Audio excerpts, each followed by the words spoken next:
This year, our whole world has been turned on its head. I know many feel like a boat adrift in the ocean with no direction. But there is an anchor. There is something we can hold on to.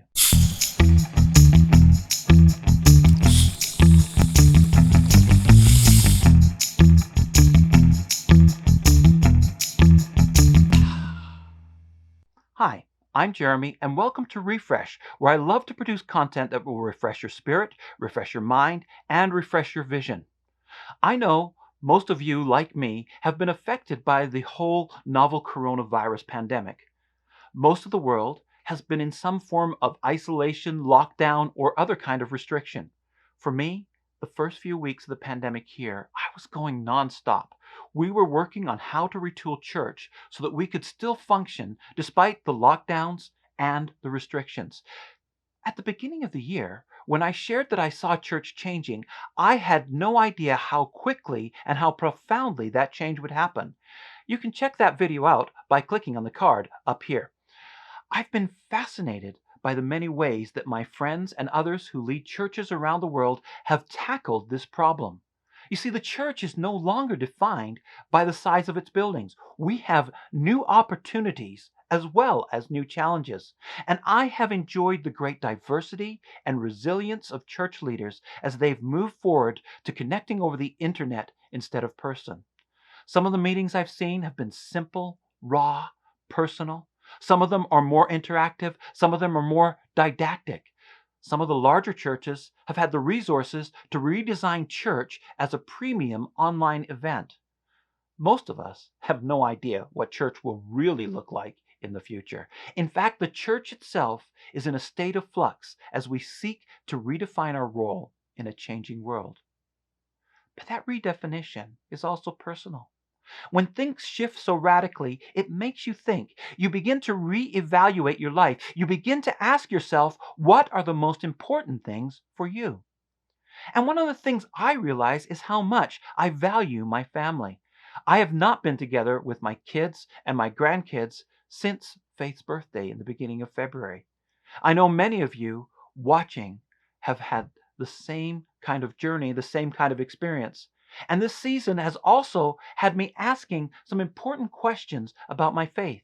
What does it mean to be a Christian at this time? Who are we as Christians when we can't gather at the church? Can we actually do church in an online environment? What are the basic things that define our lives as Christians? When everything is stripped away, what is left that makes us who we are? For many, the fact that we no longer gather on Sundays in churches has really thrown them for a loop. And they're asking, is there more to being a Christian than going to church on Sunday morning, attending a small group in the middle of the week, and maybe helping out in children's ministry? What defines us as Christians? Sure, there is the initial decision that we make to follow Jesus, but then what? When all the trappings that surround Christianity are dismantled and there's nothing left, what can we do that expresses who we are? As I was thinking, I had an aha moment. There is one thing, something that you cannot take away from me, even when we cannot gather with others, even if our Bibles are confiscated, even if I'm in the deepest, darkest dungeon. There's one thing that I still can do. That one thing is pray.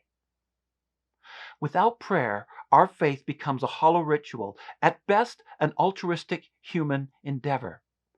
Prayer is my true connection with God. Prayer allows me to pour out all that is in my heart to the one who will actually listen. Prayer is the source of my strength. Prayer is the engine room that drives our lives as Christians.